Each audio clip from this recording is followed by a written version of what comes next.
Welcome, everyone. Good morning. Hi, I'm Lainey Cuthbert, the Vice President of Member and Sponsor Relations for the Columbus Metropolitan Club, and I am very happy to see all of you here today. Could we take a minute and see who is here at CMC for the first time today? This is great. Thank you very much. We hope to see more of you. Some of you may not have been here recently and may not know that we've changed the schedule here a little bit. We eat at 11:30, and most of you got that memo, so that's good to see. And at noon, we will start streaming on YouTube the live stream. One of the benefits of attending CMC is meeting new people, so I just want to suggest to you, if you don't know someone around your table, please introduce yourself and maybe pass out a business card. I understand that might be a dated and post-COVID thing not happening anymore, but if you have a business card, feel free. You also see everybody's name in your forum flyer if you meet somebody and forget who that was. We have some special guests joining us today. Students from Otterbein University's senior year civic leadership class. Their curriculum includes attending CMC every Wednesday. John Comerford and his wife Rachel lead this class, so please take a moment to meet these folks after the forum. We encourage you to take pictures and share them on social media using the hashtag CMCForum. But please silence the ringers on your phones now because they do ring very loud on the live stream. To welcome our guests, I will do that in a moment. In a moment, our board member, Tony Bell, will be joining you and introducing today's forum. Until then, enjoy your lunch, and I'll be back with our drawing in a moment.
Sorry, everybody. I'm going to do this real quick.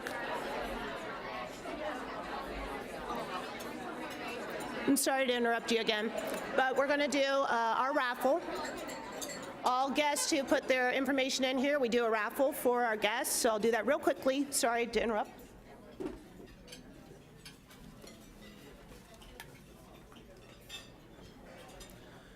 Okay, we have Lori Hutchinson from Huntington. You've won our lovely bag from the dispatch. All right, back to your lunch.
No, is it okay if I... Let me see.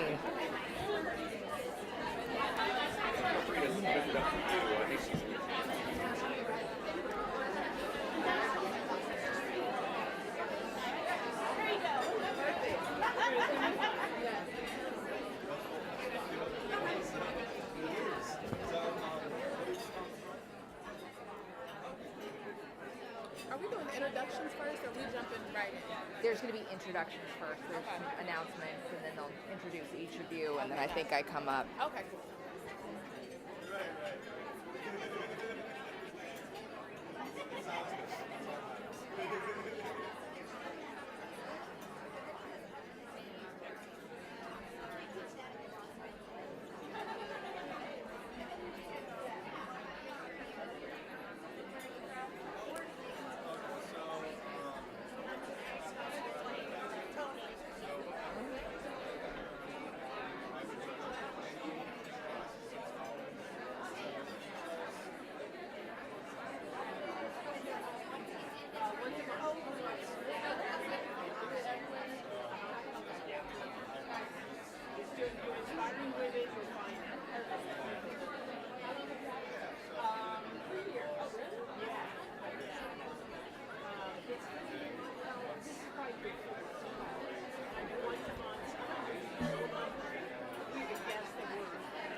Are you gonna do like Doug and do the countdown?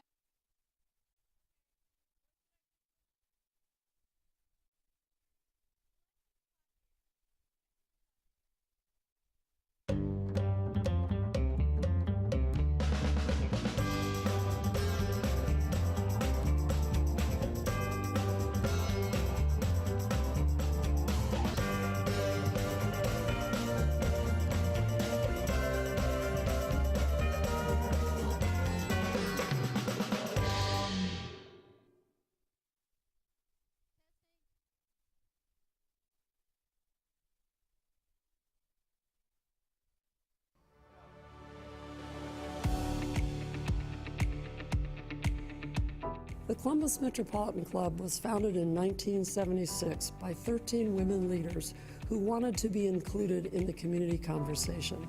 I am Sally Bloomfield, and I was one of those 13 women.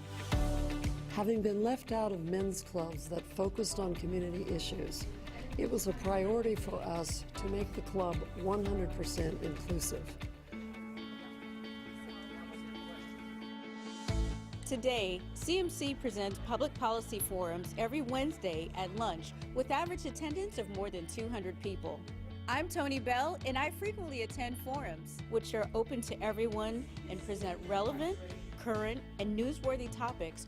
I'm grateful that CMC is nonpartisan and presents many perspectives on every topic. I'm Jane Scott, President and CEO of the Columbus Metropolitan Club. CMC is open to everyone. We invite you to explore the personal and professional benefits awaiting you at the Metropolitan Club. Welcome to CMC. Welcome to CMC. Welcome to CMC. Welcome to CMC.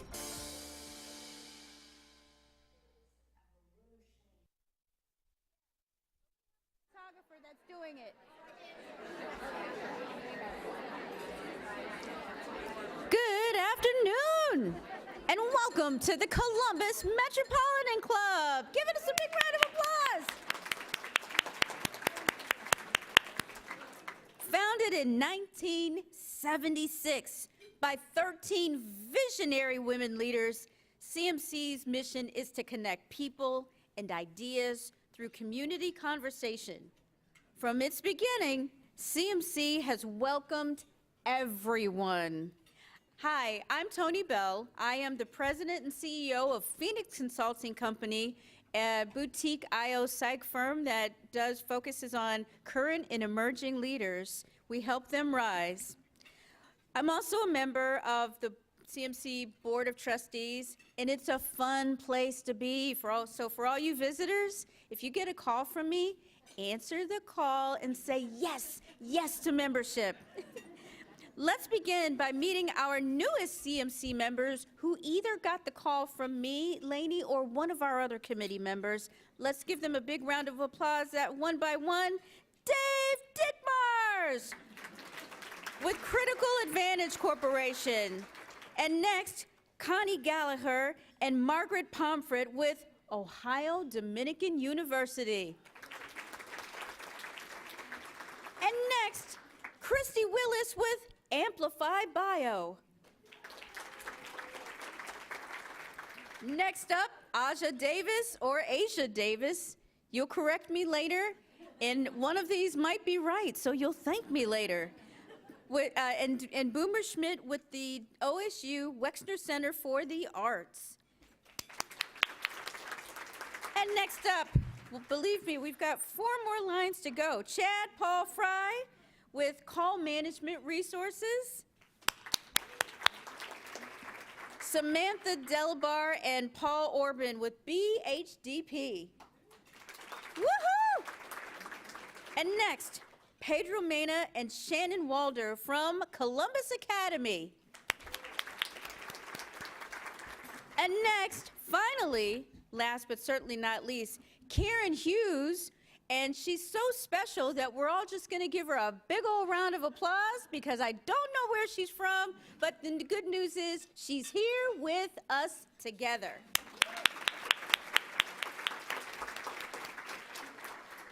If you are not already a CMC member, we encourage you to join.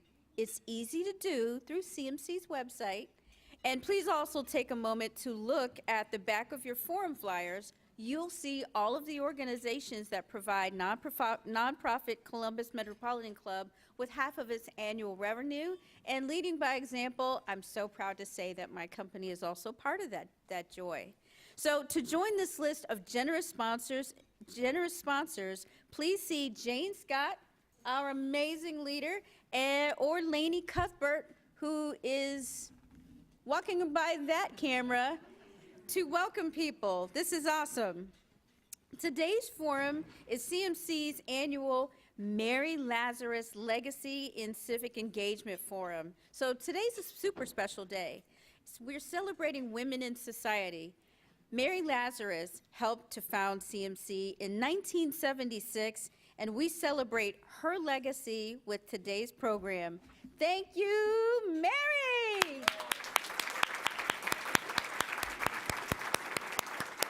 And I hope that the camera's panned over to the beauty in blue at that table. Thank you so much, Mary. And thank you to today's sponsors as well, Bricker and Eckler, King Business Interiors, and Keep Financials. And thank you to today's partners, the Women's Fund of Central Ohio, the National Association of Women Business Owners, Columbus. Today's live stream is presented by the Emergency Response Fund of the Columbus Foundation in partnership with the Columbus Dispatch and by ABC6. Let's thank all of our supporting partners in today's forum.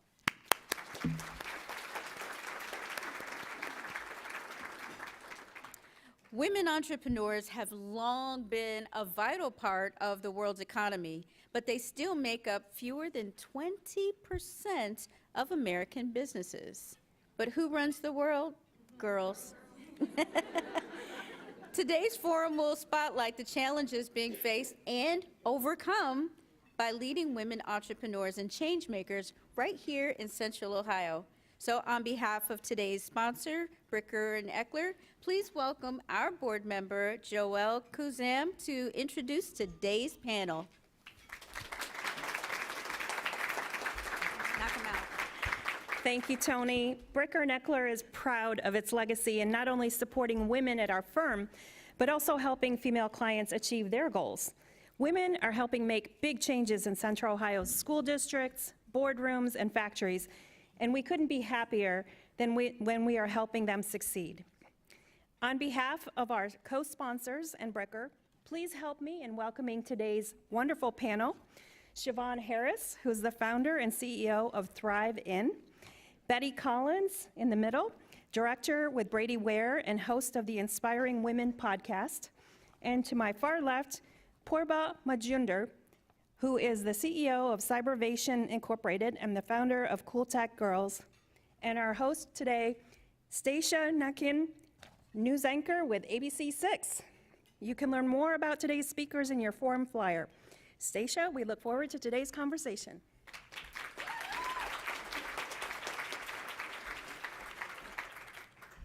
The women here on this panel today, I'm so excited for you to get to hear from them. I've heard a little bit from them over the last couple of weeks as we've connected ahead of today, and I'm so excited for you to hear what they have to say. I think there's something for all of us to take away. And so we would just want to jump right in and get right to it. I want to start with Purba, down all the way here at the end here. Now, your work is in STEM. You have daughters yourself. And you discovered extra challenges in trying to get them involved in STEM. And in many ways, generationally, you did not expect some of these challenges. Explain the story and how you came up with your nonprofit, why you felt that was important. Sure. So thank you, everybody, for inviting me today. I'm really excited to be here and really looking forward to this conversation because it's very near and dear to my heart. So I came to this country as an immigrant almost 30 years back to attend graduate school and obviously have had a professional career in technology all through my life. And I have two daughters. Well, now one is working. She graduated last year, and the one is a sophomore in college. So the story goes back when my oldest daughter was in 7th grade. And I was just trying to get her interested into some of the STEM type of classes and just encourage her because in my family, me and my husband both are from the STEM background, and we have been in this field for a very long time. And even in my family, my father, my brother, everybody is an engineer. So that's came very naturally to me, and I thought that that's something that we should try with them. But to my surprise, she said that that is something that she wasn't interested in because she would be labeled as a nerd and geek, and she will not have any friends in school. And this is like 7th grade. And I was so astonished to hear her response because, obviously I wasn't expecting it and I wasn't aware of what was going on in the middle school and, some of the synergies there. So I then, thought that we have to do something about it. And I presented the idea of Cool Tech Girls because it was one of those ideas where we want the girls-only type of environment to encourage them. And there were not very many places that were doing that, like these types of programs at that time. So in 2013, we started Cool Tech Girls program with the help of the community members, the companies in the area, and we've been running our program ever since. Thank you. And it was interesting because that was not something that you expected to hear, because those generational issues, they evolve, they change over time. And Chevonne, I know that's something that you have been trying to let people know about, that the differences and the challenges for Black Gen Z women are different from generations before. Tell us about some of the challenges that Black Gen Z women are facing in the workplace now. So spoiler alert, it's actually a lot of the same challenges that we're seeing, which is actually a very frustrating place to try to thrive in. When we talk about tokenism and microaggressions and pay and gender equity and lack of representation across all levels, these are things that our predecessors and fearless women and people have really fought tirelessly and had some great wins over the decades at. But for this generation, particularly for millennial women, what we are finding is that there is a frustration because you think, okay, after 50 years, should I really still have to be having a conversation about pay equity? You know, I'm at a company that's been here around for 60, 70 years. Why am I still the only one in my department? And so there's a frustration that comes with that. And for me, what I have coined it is, you know, the curse of the ambitious woman, or the curse of the ambitious Black woman, which it means, you know, for millennials, we have such a liberated mindset of thinking. We see all these affiliate groups and the advocacy groups. You see the social media memes and all these empowering IG reels, but when you go to function in your day-to-day life, you still realize that there are a lot of barriers still preventing you from getting the success that you know that you deserve. I often say that for women, there is a glass ceiling, and for Black women, it is often double paned. And so for millennials, it's a very interesting place to operate from, having a liberated mindset, but navigating a world that is really still bound by these old age and grandfathered in ideals. It is infuriating. There are women who go through depression because our work, for a lot of us, it gives us a sense of significance and importance. And so to show up every day from 9 to 5, for some of us it's been 9 to 9, 5 days a week, and to feel, you know, underappreciated and overlooked is very disheartening. But that on the flip side, what gives me hope is actually when I look at the Gen Zers of the world, which I feel old even saying that because I'm a millennial, but I'm like, okay, I'm like, these kids got it. But the Gen Zers of the world, they are fearless and they are impatient. And so when they see that there are these problems that are still existing, they are knocking down doors. They are saying, you know, this is ours to take. We know that we have the talent, and we're not asking anymore. And so companies especially, I think, are finding themselves in really interesting positions, because when the murder of George Floyd happened in June of 2020, there were a lot of statements, everyone was Black Lives Matter, and we're looking up 2 years later and saying, what is the quantifiable progress that has happened? And so a lot of people are really holding truth to power in terms of saying, you know, where are the benchmarks? Where, we don't want rhetoric, where is the action, and what has moved the needle? And if it hasn't, if you are not familiar with Black Twitter, they will come after you, and social media will hold you. And, you know, Gen Zers and protesters, they will come to the company corporate grounds, they will come to the CEO's house. And so there is a thinking now that really excites me in terms of, again, we're not waiting. We are not asking to be at tables anymore. We see the challenges that have persisted for years, and we are going in, and we have a can-do spirit that is unshakable. And so despite all of the problems and all of the isms that a lot of women, and Black women in particular, are facing, there is still some hope, but there is also still a fight on some very, very deep levels. Betty, I see you nodding your head and hearing about that fearlessness. What excites you about that? Well, what excites me is when I first met her, she said, I'm just 38 and I'm exhausted. And I went, I'm 58. You wait, just wait, right? No, what excites me about it is it's a continual process, and you don't get to one process and you just stop. It's an ongoing. I mean, I think of Mary Lazarus, the reason she started this. I cannot imagine having to start a lunch so I can be there, okay? I can't imagine that, thank you. And so when I hear it that, no, we're still not done and we got things to do, let's keep moving, even though there's been a lot of progress made. But at the same time, we know that fear is a factor, because Purba, in the research that you have done, you've discovered that 3 out of 4 girls have a fear of failure that stop them from even considering careers outside their thinking. And so STEM careers, they don't even consider it. How do we instill a sense of moving past that fear? How do we do that, Purba? So, you know, in the research, it shows that the workforce, the women in the workforce are like 57% women in workforce, and out of that, 24% are in STEM type of workforce, which is way below than parity, right? So in order to get parity, we definitely need more girls interested in STEM type of careers, because they are the largest group of workers that would be needed, and especially now that we have Intel, you know, we are going to need more. But the reasons that we found, the girls are not so much interested are, multiple different reasons, of course. Everybody comes from a different background. Some of them are not really aware of the opportunities that are going to be available or are available now, the types of programs that are available. But also, we find that so we run a program called Techno Fashion for middle school girls in our program. It's called Cool Tech Girls, and you can find out more about it, cooltechgirls.org. And that is definitely geared just for middle school girls to address this. And we find that the girls, they start attending the program. So we do 4 workshops in engineering and 4 workshops in Python, like a coding language, and then they have to work on a project. And they would work on the 4 workshops and then do the 4 workshops in coding, and then they would come to a point and they'll say, no, I cannot work on a project because of the fear of failure.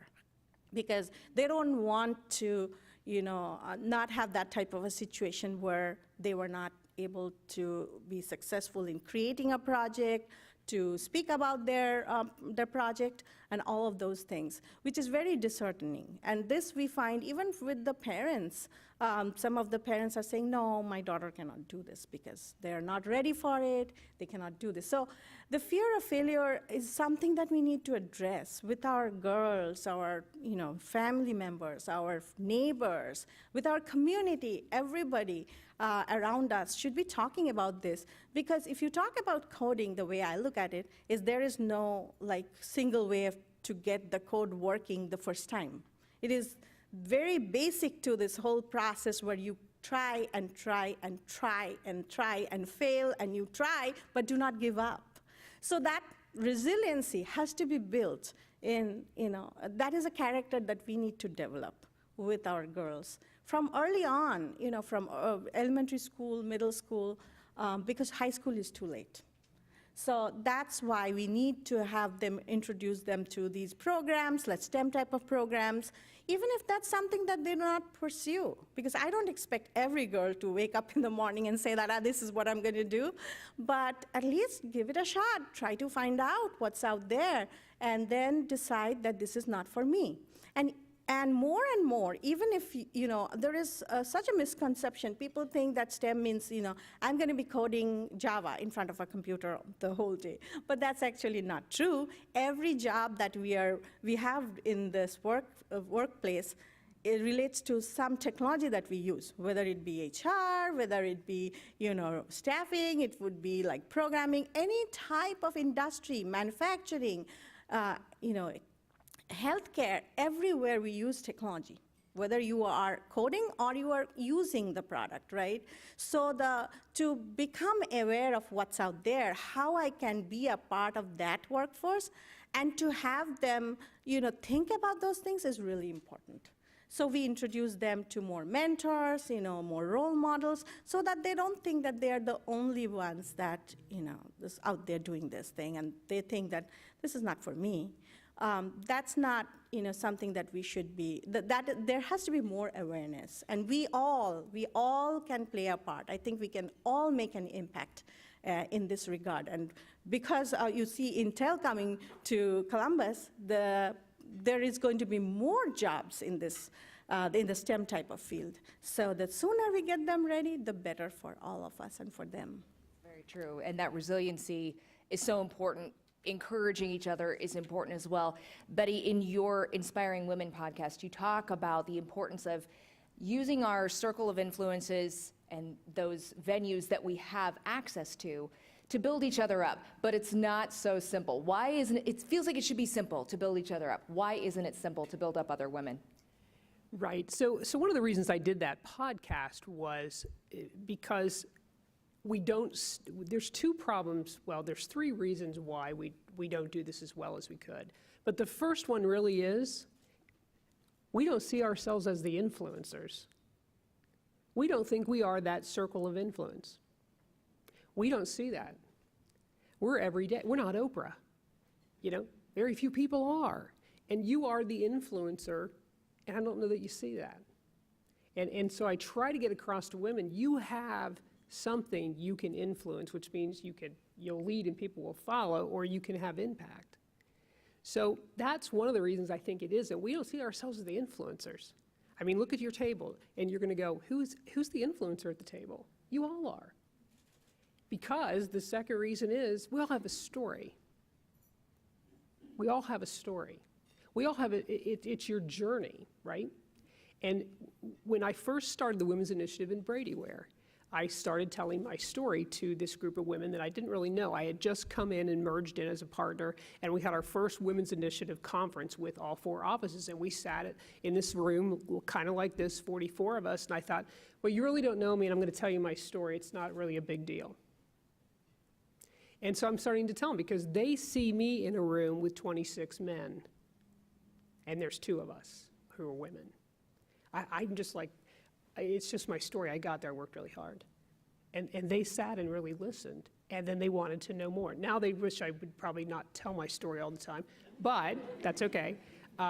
We have a story, and somewhere in your story and journey, you have something to give to impact the women at your table. So we don't always do that, right? So you are the influencer. You don't have to be big and amazing and all these things. And at the same time, you've got a story and a journey to share.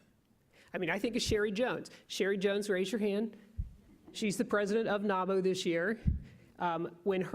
She comes to my office with her tax packet one year, and she's got these 4 kids with her standing there as nicely as could be. My admin says, "Are you expecting a big group?" I said, "No." And I go out, and here's these 4 kids standing very nicely, and I'm thinking, how does she do that? Wow, I want to know. I want to know how, that's a big story, because she owns her own companies, and she does all these things. We have a story that we need to think about and know, and then you impact. Probably the best person that had this impact on me was when I first became in Brady, Ware, and I was starting a women's initiative. I joined NABO, and it was because of Caroline Worley. Most of you probably know her. She was so humble about the connections, and she kept introducing me to just simple people every day. And all of a sudden, my network got so much bigger. And she took the time, and that's the third. A lot of times we just don't think we have time, because we're going to do a big plan and take everyone out to dinner and get them all over the place, and I'm going to no, just take your influence that you have and your story and what you know is impactful, and help the people at your table. So that's important. Chevonne, I know you've said we need vested and true allies in the workplace. Tell us what that looks like. I recently just learned by Dr. Jones that there are allies and advocates, but they're now, scholars are moving to a new term called accomplice. And accomplices are, because an ally, you can post the Black Lives Matter meme and think, whew, I've done my part. People know I'm not racist today. But the and you pat yourself on the back.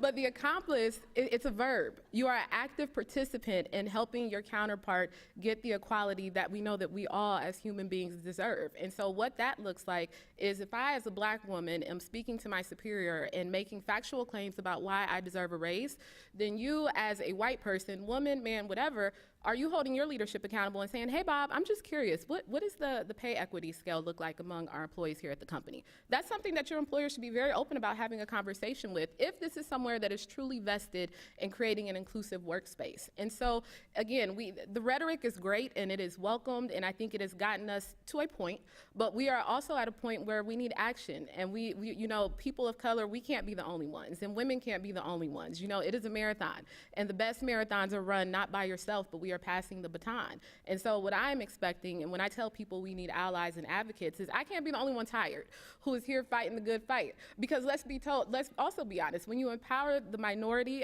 the majority get the ripple effect of that, all the benefits of that. And so what are the conversations that we are all having around equity, around true leadership, you know, looking at the board of directors and posing the question of, you know, what percentage is women? What percentage are people of color? When we look at the elite spaces of an organization, do they really reflect the communities that we serve, and are they diverse in perspective, race, gender, and a lot of other things? And so again, when I say we need allies and advocates, we need people who can be just a little bit more fearless and take their rhetoric a step further to really hold those in power to really make some actual changes, because we are at a point now where, again, you know, they'll say talk is cheap, and it is. It is. What is expensive and what is really the investment is really being active in that movement. And the other thing that I'll say, Betty, I think you made some great points in terms of how we as women can really support one another. But what we also have to keep in mind too is that yes, we are all united by our womanhood, and you know, girl power is great. But we also, there is a very stark truth that we have to admit that all minorities don't always support each other. And so in a room full of women, there is still an unspoken hierarchy. And so when we are in these empowering spaces, are we taking a step to say, okay, this works for women, but how does this impact Black women? And is there a Black woman and Black women who are part of that decision-making circle who can really offer that diverse perspective? And so again, allyship and advocacy and accomplices, we just have to go deeper beyond, you know, that one step. And it requires people sometimes to get a little uncomfortable, but you'll live, you'll be okay. You know, no, I promise you will be okay, because that's really what we need. We need action, and we need active participants in this fight for equity and inclusion. How do we make that quantifiable? That is a great question, by making it quantifiable. In terms of what are the benchmarks, I think that corporations, I work with a lot of companies, and they'll come to ThriveIN. We have a job board, and we can, you know, work with companies to be an extension of their D&I practices. And I always go in and ask the questions. I say, well, what is your retention rate for Black women? Or they'll say, you know, we're at this career fair, and we've talked to X amount of Black women. Well, how many were hired? And are you meeting Black women and people of color where they are? You know, when we look at what are the audits that we're doing across the board to look at pay, again, a very clear indicator of inclusion, of allyship, is looking at the leadership of a company, looking at who has true power to authorize decisions, and are they, and is it, and that is very quantifiable in terms of, is it diverse? You know, a lot of people get the D and the I right, that diversity and inclusion. Those are the easy parts. But when we talk about equity, we have to have benchmarks in place. We have to have goals in place, short and long term, across pay, across gender, across race, across employee sentiment. Are you speaking to your employees annually, quarterly, and just getting a sense of how they feel?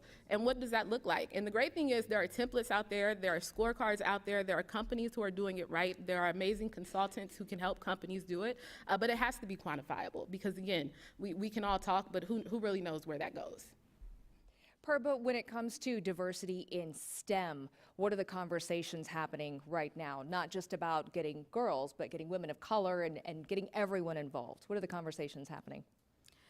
So I think that one of the things that we find oftentimes is there can be people, girls or families coming from a background where they're not used to, you know, thinking about STEM, or they don't have anybody in their families, you know.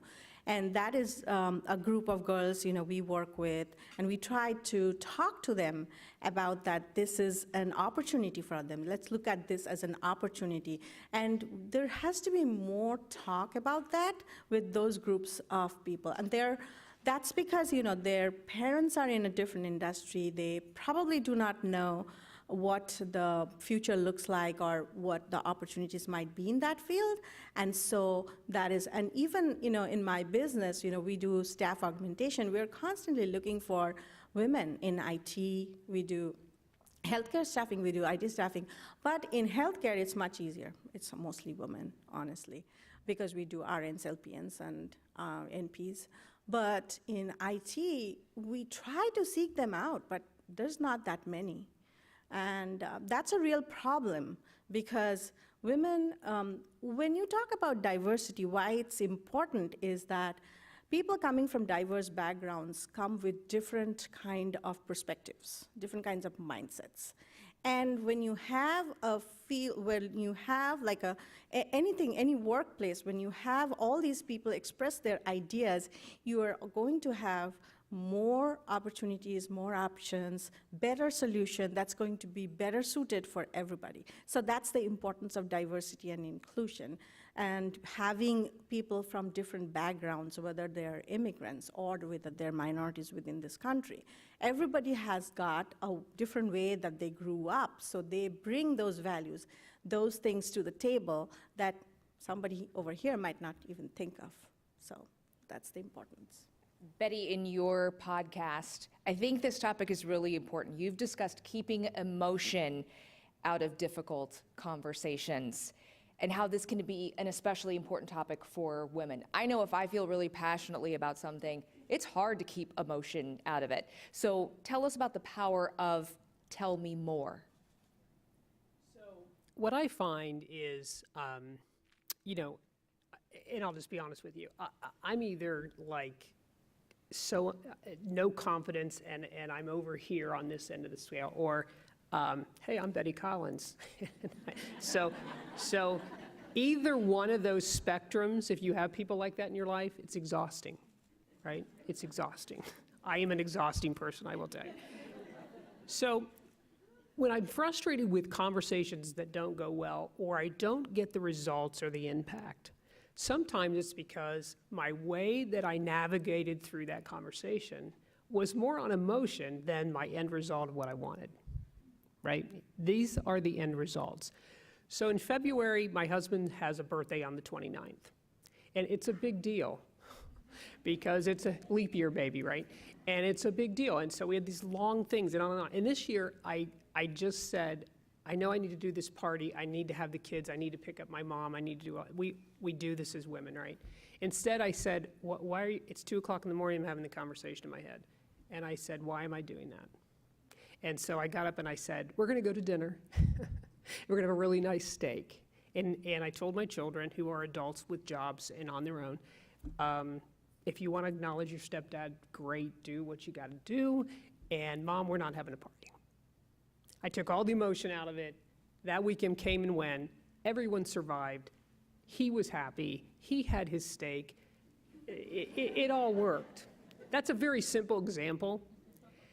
But that could apply, to a lot of everyday decisions. The emotion of the roller coaster dictates instead of the end result needs to be this. Now, I'm really glad I'm a CPA, especially after listening to the coding that you do. I can't imagine it. So I am a fairly logical person.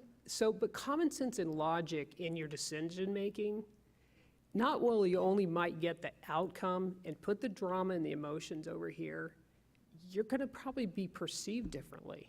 And you're going to be looked at differently. So when you're having these conversations, I'm having conversations with my board, who's two women and 26 men. Now it's 7 women and total of 21 in the boardroom, so 39%. They're conversations that sometimes you just have to step back and take the emotion out of it. You will get more results. There's a time for passion. It didn't mean I didn't have passion about more women being in the boardroom at Brady Ware. It didn't mean that. It just was, let's just cut to the chase, because I knew my audience. And so if you want those results sometimes, you gotta take that out of that. Then there's a time to get like crazy mad if you want and go through all that. But it's exhausting. It's kind of like the person who either is very insecure or Betty Collins. It's both ways. So we have the conversations, if we're gonna have progress, if we're gonna keep moving, there's time for emotion, but I think there's more time for passion and logic as you get through it. So that's what. Why do you think that's especially an important topic for women in particular? Because they just do it more than men. So women are more emotional at times, depends on the dynamics of who you know, right? I will tell you, men, and this is a compliment, goes right here. And they're done, they're over it, they go. We're still getting sucked down in it, we're still in the emotional part of it, we're still taking the energy that we need is gone. And so men are better at, let's do this. Now, we won't talk the other side of that today, but we could do that another time. But so it's important, and women have a bigger struggle with it. They just do. Chevonne, we look at everything that is in front of us and all that we want to accomplish for ourselves, for the women beside us, and you've said being at the table is not enough. Tell us more about that. Well, I think getting to the table can sometimes be too hard. And I shouldn't be burnt out by the time I get to the table, because really that's where the real work and the real impact is going to happen. And I even look at myself in my own career. I'm 34 years old, and I was a part of the Great Resignation, because for me, what had happened was after 10 years at a company, I looked up and I said, okay, I feel like I'm kind of on like a professional Peloton journey where I'm running, and the scenes in front of me, it looks like things are changing and I look like I'm really going somewhere, but then I get off and I'm still stagnant in the same place that I am, trying to reach this, elusive table that I know I'm qualified and talented enough to be at. And so for me, I said, I'm too young to be burnt out. There are still things that I want to do. I still have all this energy, and so I will go and create my own table. But for entrepreneurship is not for everyone. There's some stability and some great things that can happen with having a 9-to-5 and a traditional job. But again, to get to this seat of what we have dubbed of importance and of the elitism of kind of who are the change makers and the drivers of the world, everyone has that power, and everyone can do that in their respective remit. But to get that power and to, be ignited, it shouldn't take all that it takes. And a lot of times for Black women in particular, it can take a lot to will yourself up to try to fight that fight, because we know very clearly what are the barriers that we are going to see across every single level. And so it can be exhausting to even get to the table. The other thing that I'll say in terms of being at the table is think about, Thanksgiving dinner. You go, you make your plate, and you sit down and you eat your meal. When we are talking about diversity, equity, and inclusion, we cannot have that mindset. It is not enough to be at the table and make your plate and sit down and say, okay, that was a great meal, mission accomplished. No. Do other people who don't look like you, who are not in the same positions as you, who have different perspectives, do they have that same meal? And is it as great and as grandiose for them? True inclusion and true equity is exponential. It does not stop at the table. And so to do that, you have to have, again, I keep going back to it in terms of equity, but you have to have diversity in perspectives, in race and gender and creed and beliefs to make sure that there is true representation. Because really, there is not one table. True success and true progress is, if I don't want to be at your table, awesome, but do I have what I need to go create my own table to invite other women and to create change in my remit and beyond me? And so again, it's not enough to just sit there and grab the torch and say, whew, I've done what I need to do. But can the person next to you, or the woman who doesn't look like you, can they say that exact same thing? And if they can't, you still have work to do. I'd like to add to that if I could. Please do. When I ran for the board of directors in Brady, Ware, there had never been a woman on the board of directors. And so we ran, and you had to go through this whole process with a speech. And when they said to me in the room, we were all in the room, and they said, well, I think Betty Collins should run. And I said, oh, I'm never going to do that. So when it came restroom break time, and all of us 4 women who were in that boardroom said, you absolutely will do this, and you will do it for the women of this company. I said, there's a lot of smarter people in there, and that's where we're over here, right? Instead of, I'm not Betty Collins right now. But when I went in and did my speech, and I had to go first, I had to set the tone, I went in as Betty Collins. And they said, it'll take 2 or 3 rounds of voting because this has to happen. I won in the first round. Okay? Now, I say that because when I was ready to get to, I had to have on a different frame of mind to be at that table. And then when you're at the table, I think you have 3 options. You can sit and look at the menu. That's called a wasted seat. You're not going to order. You're not going to do anything. You can throw your food. Nobody likes that. You can have a nice steak and be part of it and get engaged. And so when we are at the table, and I was one of the few women at that time in the room, you have a responsibility to act a certain way at that table, and so that more of you can be there. And now that we have a boardroom with 7 out of 21, or a shareholder group, the conversation is different. So that's where you want to get to. I'm no longer on the board because we want the next generation. I'm older. I'm not old, but I'm older. And so you have to let that next generation, but you had to be the example, and then you had to make sure that other people were going to actually want to be on that board and come along with you. I just wanted to add that too. We're going to move to questions from our live stream and also the in-person audience in just a moment. So if you do have a question for our panel, I hope you'll make your way to the microphone. But as everybody's kind of getting in place to take these final questions, I want to put out a call to action from each of you. Purba, lead us off and give us that call to action for what's most important to you. Like Betty said, the way we motivate a woman is not the same way we motivate a man, right? So the same thing applies to the STEM field. So we all have to find different ways of motivating our girls, the girls in our lives. Because if we empower them and if we make them aware of all these different opportunities, it is just good for the community. So we all have a role to play, whether you have a daughter or you have a niece or you have somebody around you that's a little girl. We always want to tell them that they can do these things. There is no such thing as failing. They can do different things, and we all have a responsibility as a community to really talk to the members of the community, or even the young woman who came out of the college to, in a company, in their first job or whatever, that they are capable of doing all these different things. It might look different for the young woman who is joining now, but we just have to, like Betty said, that, we all have an influence, we all can make an impact. I think we should all try to do that every day in our lives to send that message and find a role model and connect them. I've gotten to do a lot of great things, and part of it has been that I've been an owner of Brady Ware, and I've had that venue. But it started a long time ago, and so I would challenge you in the room. I was never going to be an accountant. I was never, or use my accounting degree, I had to choose a major.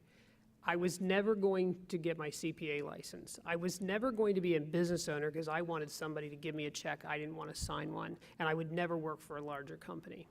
Had I never done those things, I would have missed all my opportunities, where I've gotten to have a really cool venue, where I've gotten to be impactful.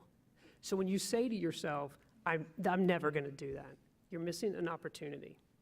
And so I would challenge you to think about that. Right now, I am telling my producer of my podcast, who said, you can do a podcast. And I said, I have nothing to say. She goes, no, you talk a lot, but you have stuff to say. I said, okay. And she's challenged me to write a book, and the first words out of my mouth were, I'm never going to write a book. Don't miss your opportunity, because you're in that never mind. You have things to accomplish and to do. So, Chevonne. I would say for me, when we talk about, changing the world and inclusion and equity and diversity and, disrupting in the best ways possible, these are big problems to solve, and they can't be done in silos. And so when I say, it's time to take allyship and advocacy into being an accomplice, really challenge yourself to get active. Is the work that I'm doing rippling and resonating to others beyond me? Because that's what changing the world is. And, it ebbs and flows, and there are levels for different people, but when I leave a company, have I done enough to mentor someone else to empower her so she can get a little further than I did? When I am in these spaces and at these tables and in these rooms, am I speaking on behalf of people who do not have the privilege that I have or may not have the mic at that moment? Because again, when we talk about change makers and disrupting, there is a responsibility. To whom much is given, much is required. And we all operate from some level of privilege, and it differs for each of us. But how am I using that for the greater good to really leave a change that resonates beyond me? And how can I also admit to myself that I know what I know, and what I don't know, I do not know? And so, again, no one is coming to the table and asking people to be race and feminist scholars and all of these things. We are asking you to be open-minded and to lean into this idea of equality. And so if that is not your area of expertise, do you have it in yourself to humble yourself and say, who are the subject matter experts, who are the influencers in this space, who I can pull into these circles, who can really help to get some change making done? Because that is also power as well, knowing when to take a step back and when to let the proper people really do their job to really get the momentum going. And so again, allyship and advocacy is cool, but now for this generation, let's now be an active accomplice in terms of what does it mean to empower and inspire other women to go out and be change makers for themselves. It is CMC's longstanding tradition to take audience questions, and we've got Lainey Cuthbert of CMC curating questions from the live stream audience, and we have our in-house folks as well. So Lainey, what is our first question? From our online audience, we're asking, how do we involve the male standard bearers in this conversation when we kind of look around, and thank you gentlemen who are here, but there's not many here.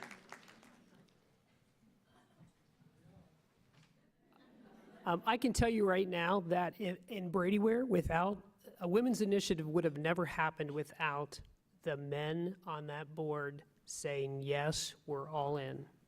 And they did.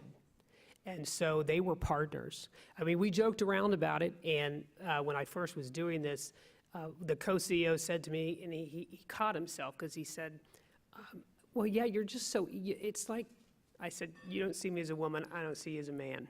Okay, so right now we have one thing to accomplish, and they were, a lot of resources, and have allowed a lot of time. They are my partners, and they don't need to be replaced necessarily, but they were partners from the beginning with something called a women's initiative, which was intentional. and the results of it have been intentional. So you embrace that. Hi, I'm Judge Marilyn Zayas. So I went to a STEM school. I was an IT manager. That was my first career. I was never going to be an attorney. And I am the fourth woman and the fourth woman elected to my Court of Appeals and the first Latina elected to any Court of Appeals in Ohio. I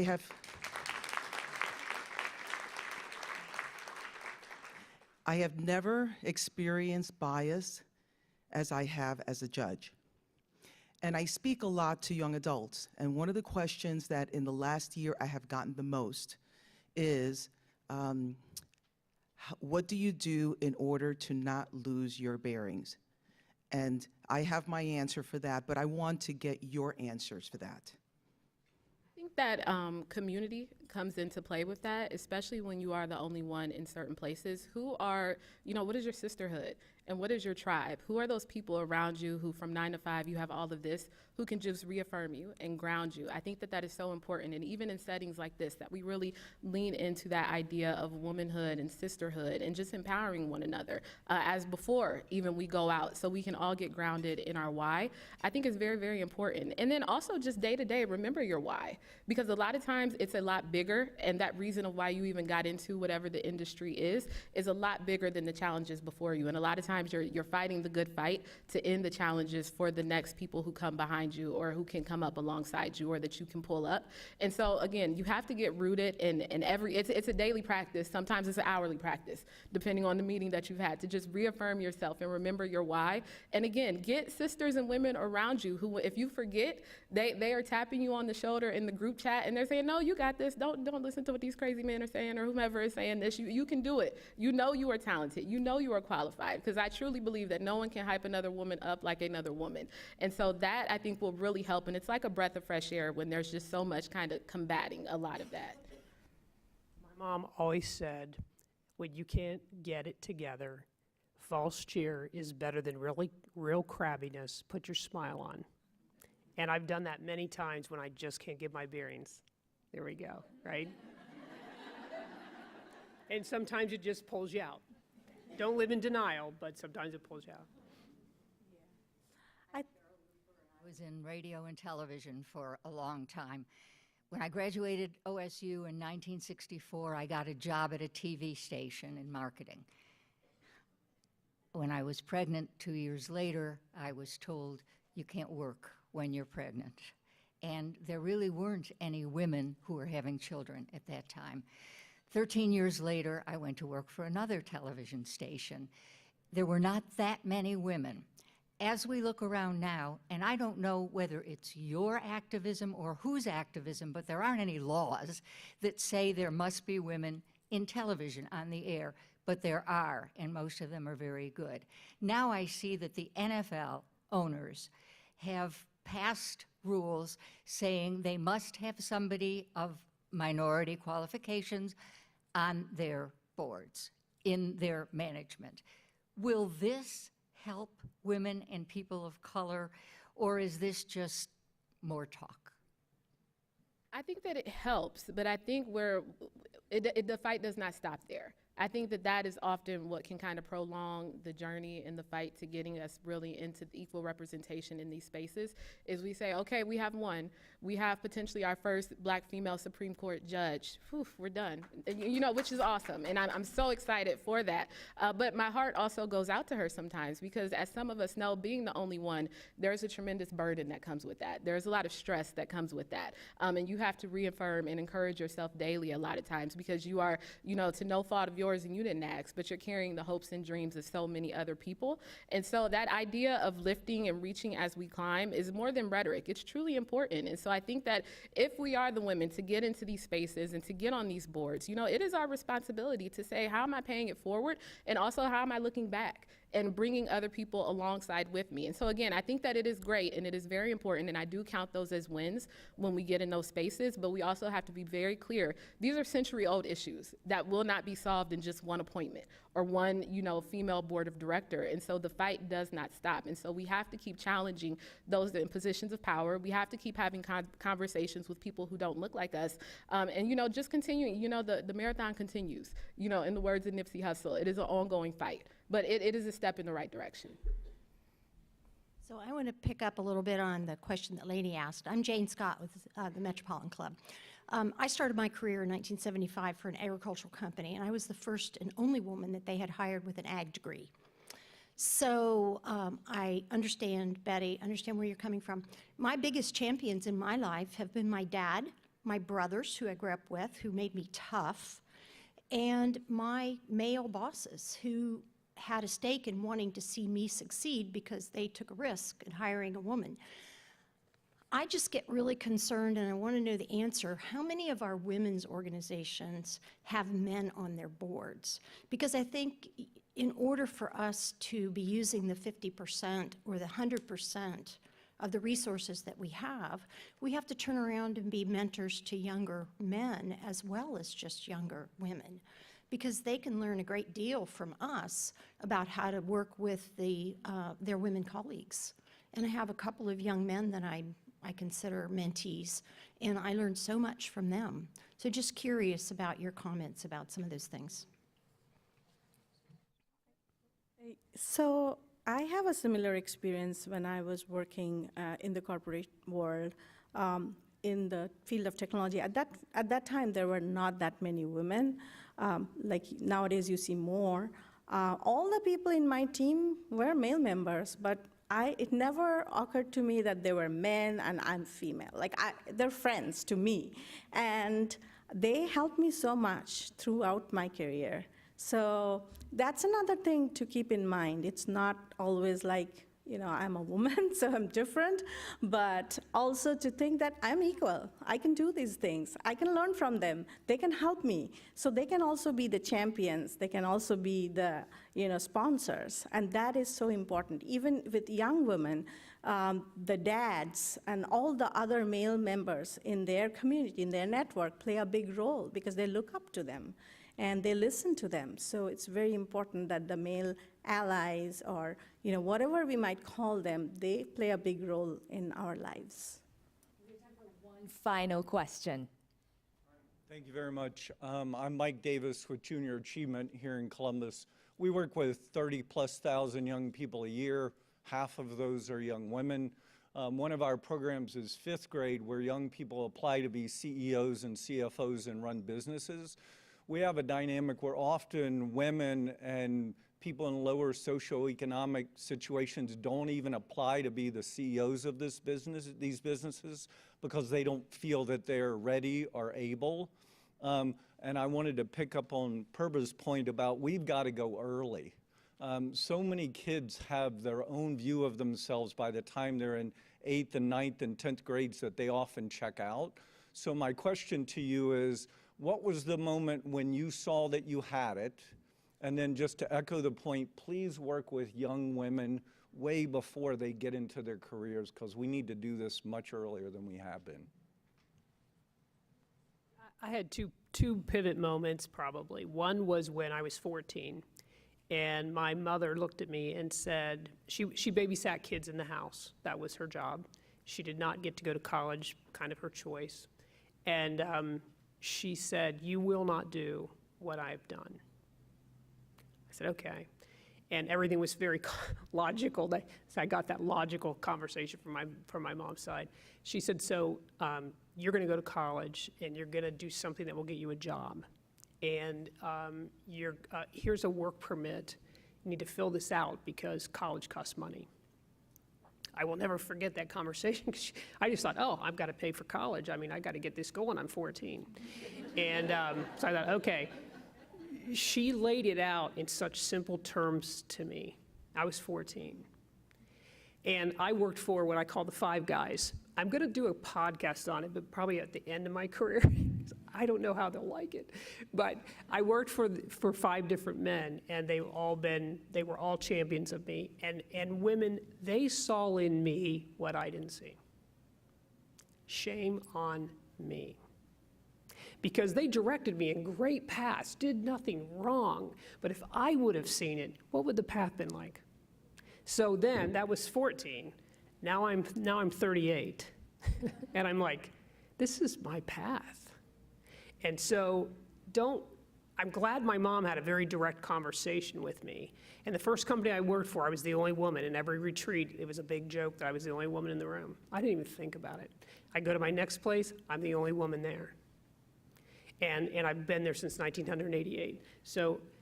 But my point is that you have to see, and you can't just have others see it for you, but you need guidance. My mom was a great guide. She's 85, she just turned 85, and she'll tell me now, you women have gone way too far. Okay. I'm like, okay, Mom. But I mean, you have to see it. And so you got to get people in your lives that help you see who you are. Like Betty Clark, who said, you need to do a podcast. I don't have anything to say. And she was like, no, you got this. So we have to come and embrace that to go forward. I wish we had more time for more questions. I know I could talk to them all day, literally. But I want to bring back up Tony right now.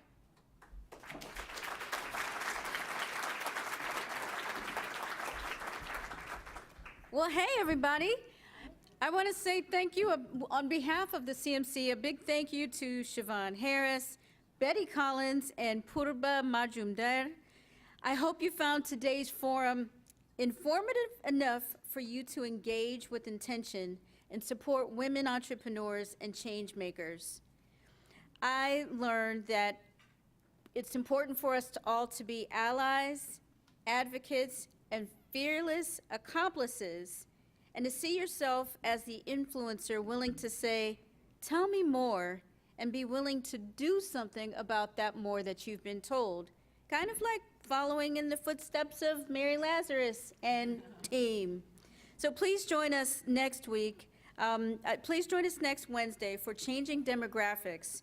Our Changing Demographics are creating a new Central Ohio with Michael Wilkos, Senior Vice President of Community Impact at the United Way of Central Ohio, and the amazing Autumn Glover, Senior Director for Community Health Partners with Ohio Health. Thank you for joining us for the Mary Lazarus Legacy in Civic Engagement Forum. Thank you for today's sponsors, Bricker and Eckler, King Business Interiors, Keep Financials, and today's forum partners, the Women's Fund of Central Ohio and the National Association of Women Business Owners. Thank you to our online and virtual patrons and to the Emergency Response Fund of the Columbus Foundation, with the Columbus Dispatch and ABC6. And our special appreciation, once again, big old round of applause to today's speakers, Purba Majumder, Betty Collins, and Chevonne Harris.